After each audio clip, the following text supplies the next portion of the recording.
Hey guys, Emily here with Mama Bear Reviews, and today is the updated Goli Sleep Gummy review. A lot of you have messaged me and been asking for the update, and it's here. So if that's something you want to see, just keep watching. So brave and so stupid, just like So it's been about 2 weeks, a little past 2 weeks, since I first did the Goli unboxing and first reaction kind of taste test. So I will link that up here and down below. If you haven't seen that, go check it out. I go over the taste, my first reaction, all that. So I'm going to skip over that for this video. This is going to be the, review, and if it's helped, if it's worked, if it's worth it. Is it just another, sleep thing? So we're going to give all the details. So it's been about 2 weeks, maybe 3. I can't remember. Summer's going by. It's been about 3 weeks of using this, and I will say there's some days that I didn't use it just to kind of see the difference and see if it really did help. So I will say this so the dose is 2 gummies, and it has melatonin and lemon balm extract and magnesium as magnesium citrate. A lot of people were messaging me asking what the magnesium was, and it is magnesium citrate. Yeah, so like I said, you take 2 at bedtime to fall asleep. I will say I noticed when I did take these, I fell asleep quicker and I stayed asleep longer. Didn't wake up. I didn't feel groggy the next morning. There was a few nights my kids woke me up at like 5 a.m. So I was a little groggy, but nothing a cup of coffee couldn't fix. I will say though that the days I did get to sleep in, these worked. I stayed asleep all night. I actually woke up feeling like I actually got a good night's sleep for once.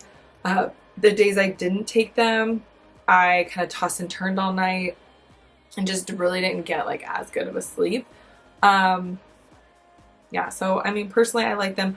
I personally wouldn't use it every night. I think I would use these on nights that I'm having trouble falling asleep, or if I know I have a lot on my mind, and I would take these probably like a half hour before I wanted to go to bed. But yeah, I definitely don't use them every night. I probably should, so I can get a little better sleep. But I don't take them every night. Like I said, I take them on nights that I have a lot on my mind. I can't fall asleep. I'm having trouble falling asleep, and I will take them and I get a better sleep, and I can get sleep all night and wake up feeling like I got a decent night's sleep. I will say a lot of people were asking what the difference was between these and the ashwagandha gummies, and there are similar, like when you go to the Goli website, the ashwa does say to promote relaxing and unwinding and calmness, and these, are for sleep. They're going to, calm you down and all that stuff too.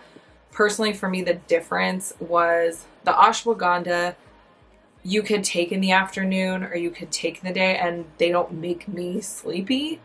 I definitely feel like more relaxed and calm, but they don't make me tired, if that makes sense. Like these I can take at night and I can stay asleep all night or most of the night. And the ashwa, I never really, when I took it at night, it wouldn't help me get a better night's sleep. It just would like calm me down enough for my body to like relax. So if you don't have trouble staying asleep all night, then you probably be okay with the ashwagandha ones. I will link that video review down below too. But if you're having trouble like staying asleep all night or falling asleep, you can't fall asleep till like 1 a.m., I would definitely recommend trying some of these just to get you to fall asleep quicker and stay asleep longer. There's been a lot of people that love these also that have got great success with them. It all just depends on your body, like I said, and I would recommend maybe not taking them every day or trying them out with one.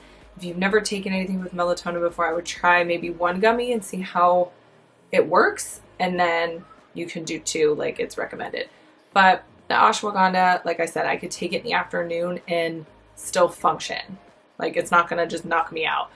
These aren't really gonna knock you out either, but they do have melatonin, which is like a natural, your body produces that naturally anyways. Definitely don't overdo it though. Be careful, follow the directions. It does say it's not recommended for kids. Ask your doctor before. I am not a doctor. I am not saying what to do with your family and yourself, but I'm just giving my review on them. The difference, in my opinion, between the ashwagandha and these is the fact that you can take the ashwagandha during the day. It's mainly just to help kind of relax and calm you. These are actually meant for a good night's sleep. So hopefully that helps you on the difference part. I'm trying to think of other questions people had. Personally, yes, they work for me. Like I already talked about the ashwagandha versus these. If you have any other questions about these, drop them in the comments. I do reply to most of my comments, or I try and reply to all of them, but some of them either I don't have experience with, and then other people, you know, it's a community, guys. We're building, we're answering each other's questions, we're helping each other out. So if you have a question, leave it in the comment below. I will do my best to answer it to the best of my ability. And I hope you enjoyed this review. Give it a thumbs up if you did. Let me know in the comments if you have these, if you've tried them, what you think of them. Personally, like I said, I like the flavor and I like that they help. So subscribe if you haven't already, and I will see you guys in the next video. In the deep space, so brave and so stupid, just like the moon.